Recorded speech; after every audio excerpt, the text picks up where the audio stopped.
Hello everyone, and welcome. If you love history but want to see its darker side, you're in the right place. Don't forget to like this video and subscribe so we can bring you more stories that peel back the shadows of the past. Tonight, we enter the dining halls and huts of the Middle Ages, where a piece of bread could mean the difference between survival and death. On the table of a medieval peasant, there was one thing that appeared every day, as relentless as fate itself: black bread. Not the soft loaves we know today, but rough slabs of grain mixed with husks, so hard even a dagger struggled to cut it. Each loaf was heavy like a stone food, yes, but also a testimony of poverty. People didn't eat it to enjoy. They ate to keep themselves from collapsing in the frozen fields. There were days when the bread was so dry teeth could not pierce it. They had to soak it in broth, letting the heat soften it just enough to swallow. Children grew up with that bitter taste etched into their memory like a scar. The hearth smelled of scorched grain and mold, and that smell became the signature of their lives. Black bread was more than sustenance. It was humiliation served daily. Nobles ate soft white loaves, while peasants ground their teeth against the crust of misery. Every bite carved the reminder: they were meant to endure, not to rise.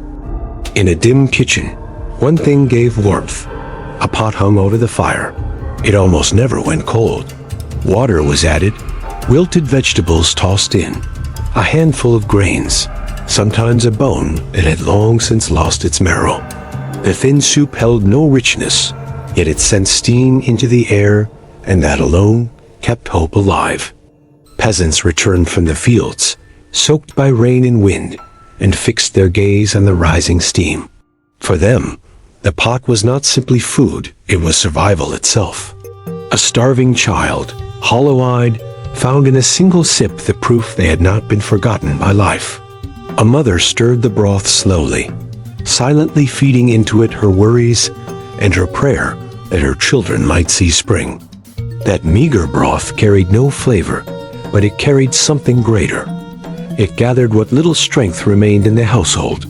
To eat was not to be filled, but to remind one another that they were still human, not yet erased by darkness.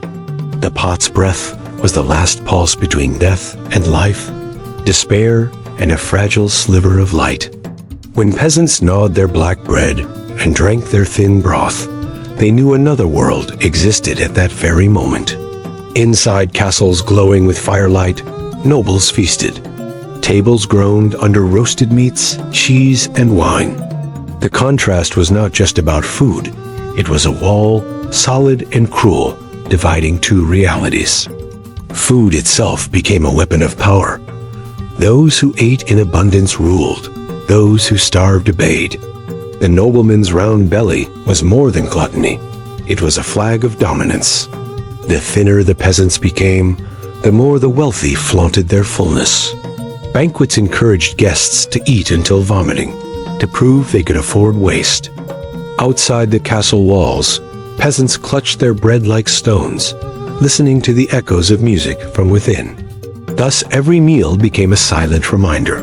Society was split in two, half drowned in wine, half choked on bitterness. And in that division, the seeds of rebellion quietly began to grow. In a world where food was precious, a cruel irony unfolded. Some died not of hunger, but of excess. Nobles, intoxicated by wealth, held feasts where food piled higher than reason.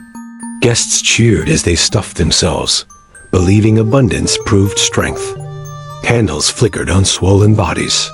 Laughter drowned the sounds of retching. A man could collapse mid-banquet, his belly stretched to bursting, dead in his chair. Instead of horror, others praised it as proof of wealth. Dying at a table laden with meat and wine was seen as a privilege. Meanwhile, in a dark hut, a child wasted away over a crust of moldy bread. The irony was merciless. Food, meant to be a blessing, had become a jailer. The poor starved to death. The rich gorged themselves to death. The stomach, rather than sustaining life, turned into the cruelest prison of the Middle Ages. Amid the chaos of hunger, the church loomed as an unshakable presence. Every bite of food, every drop of wine was said to hold spiritual meaning. Christian teaching demanded restraint, fasting, purity of soul. Yet in practice, restraint often became pretense. In monasteries, rotund monks waddled through the halls, preaching poverty while hiding meat and fish in their storerooms. Peasants saw this, their doubts rising, yet they still knelt, for faith was the only anchor against despair. During Lent, meat was forbidden, so fish became lifeblood. Entire trade routes emerged, carrying herring and cod inland. Faith unintentionally redrew the economic map of Europe. But faith itself cracked under hunger's weight. How could a mother watching her child waste away think of salvation? How could a man bury his wife, dead of famine, and still listen to sermons of restraint?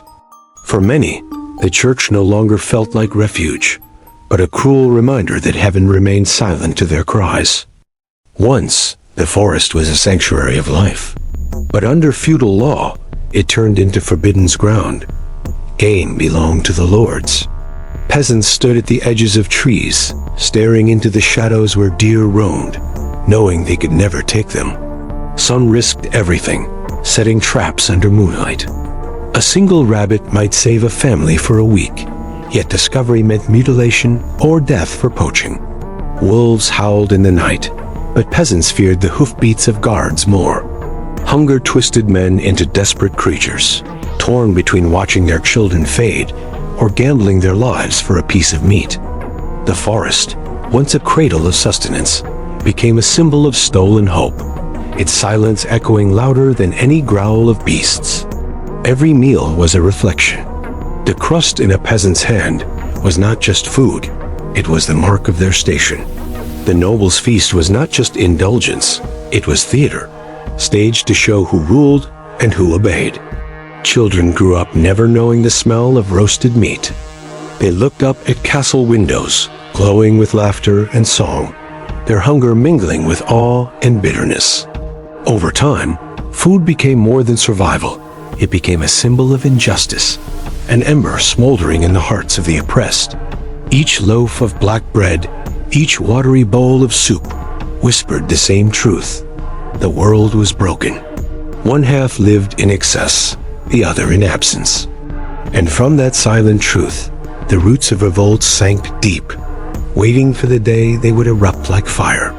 And so the shadows fell across the medieval table.